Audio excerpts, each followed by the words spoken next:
त्यानंतर वळणार आहोत आपण पुढच्या महत्त्वाच्या मुद्द्याकडे।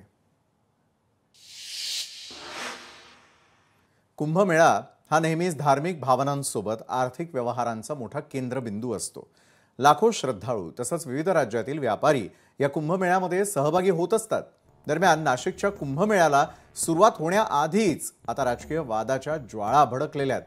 कारण मंत्री नितेश राणे यांनी केलेल्या वक्तव्यावरून तुफान राजकीय आरोप प्रत्यारोप सुरू झालेत।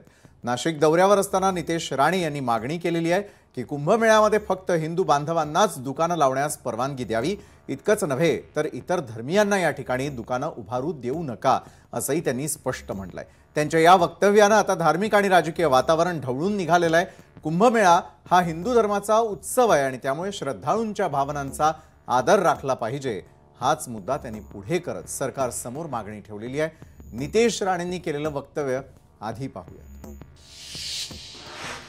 कुंभमेळाव्याच्या इथे जेव्हा सुरू होईल तिथे फक्त हिंदूंची दुकानं लागली पाहिजे अशी माझी तर मागणी असणार। कशाला पाहिजे तिथे गोल टोपी दाढीवाले तिकडे त्यांची दुकानं फुकून देतात तसं पण सगळं। अगर हिंदूंचा एवढा मोठा सण आहे, हिंदूंचा एवढा महाकुंभ आहे, तिथे सगळे हिंदूंचीच दुकानं असली पाहिजे माझं असं म्हणणं आहे। त्र्यंबकच्या इथे बघा किती आहेत, ते सगळे हिंदूंची दुकानं आहेत तिकडे, त्यांचं काय काम तिकडे?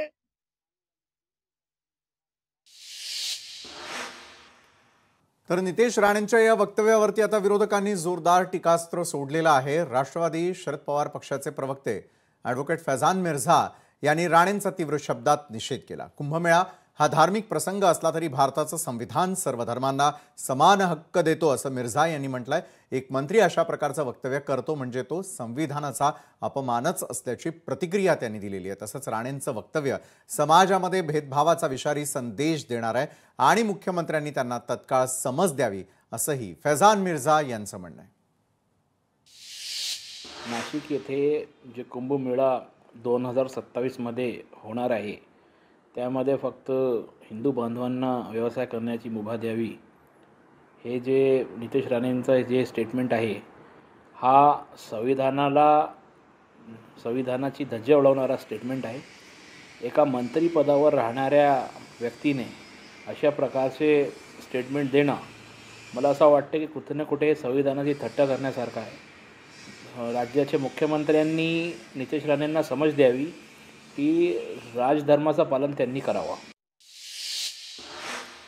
कुंभमेळा अखेर नाशिकमध्ये पार पडणार आहे आणि याच संदर्भात अधिक चर्चा करण्यासाठी नाशिकमध्ये वास्तव्य असलेले महंत सुधीरदास यावेळेला आपल्यासोबत आहे। सुधीरदासजी, आपलं स्वागत। आपण राणेंचं वक्तव्य ऐकलं असेल, फैजान मिर्झा यांचं देखील वक्तव्य ऐकलं असेल। संविधानाचा कुठेतरी या ठिकाणी अपमान करण्याचा प्रयत्न होतोय आणि त्यामुळे मुख्यमंत्र्यांनी समज द्यावी, हे जे फैजान मिर्झा यांना वाटतंय ते आपल्याला योग्य वाटतं का? राणे साहेब जे काही बोलले ते अतिशय योग्य आणि संयुक्तिक बोललेत। आम्ही प्रयाग कुंभमेळ्याला देखील त्यावेळेला उत्तर प्रदेशचे मुख्यमंत्री योगी आदित्यनाथ यांच्याकडे सर्व संत महात्म्यांनी मागणी केलेली होती आणि त्यामुळे जो काही एक तिथला जो धार्मिक डेकोरम आहे तो संरक्षित राहिला। त्याचं कारण असं आहे की ज्या टोपीवाल्यांचा उल्लेख राणे साहेबांनी केला ते आपल्या दुकान ज्या ज्या ठिकाणी लागलेले असतात त्या ठिकाणी आपले प्रसाद, फुलं, पुष्प जे काही अन्न पदार्थ आहे त्यांच्यावरती थुंकणं, त्याच्यावरती लघवी करणं, नाही ते चाळे त्या संदर्भामध्ये करून धार्मिक सणांना त्याचप्रमाणे आपल्या प्रसादाला इत्यादिकांना गालबोट लावण्याचा जो अश्लाघ्य प्रयत्न या सर्व संघटनांकडनं जाणीवपूर्वक केला जातो। आज तुमच्या सौदी अरेबियात मक्का मदिनेला तिथे कोणाला प्रवेश आहे का? कोणालाही नाही। मग इथे येऊन तुम्ही आमच्या ज्या जागा आहेत तिथे अपवित्र इम्प्युरिटी का बरं करतात? हा मुद्दा वास्तविक आम्ही महात्म्यांनी गेल्या वेळेला देखील कुंभमेळ्यात उठवला होता। नारायण राणेंचे सुपुत्र महाराष्ट्राचे मंत्री जरी ते असले तरी ते एक अत्यंत आक्रमक असे हिंदुत्ववादी भूमिका घेऊन त्यांच्या समर्थनार्थ आम्ही सर्व संत महात्मे आहोत आणि आमचंच म्हणणं त्यांनी योग्यरित्या पुढे मांडलंय। महाराष्ट्र शासनाने यावरती कारवाई करावी आणि तिथे हिंदू सोडून म्हणजे तिथे जे काही जैन बांधव आहेत, आमचे शीख बांधव आहेत, आमचे बौद्ध बांधव आहेत, यांना आम्ही सर्वांना तिथे इन्क्लूड करत आहोत। परंतु स्पेसिफिक जे मुस्लिम आहेत ते जाणीवपूर्वक कुठल्याही परिस्थितीमध्ये आपल्या धर्माला मानत नाही, पूजेला मानत नाहीत, देवाला मानत नाहीत, देवधर्म मानत नाहीत, बर स्वतःला मूर्तिभंजक म्हणवतात. आणि आता जे संविधानाचे दाखले मगाशी देत होते, ते स्वतःच त्या ठिकाणी म्हणतात की आम्हाला आमचं कुराण संविधानापेक्षा जास्ती प्रिय आहे की नाही?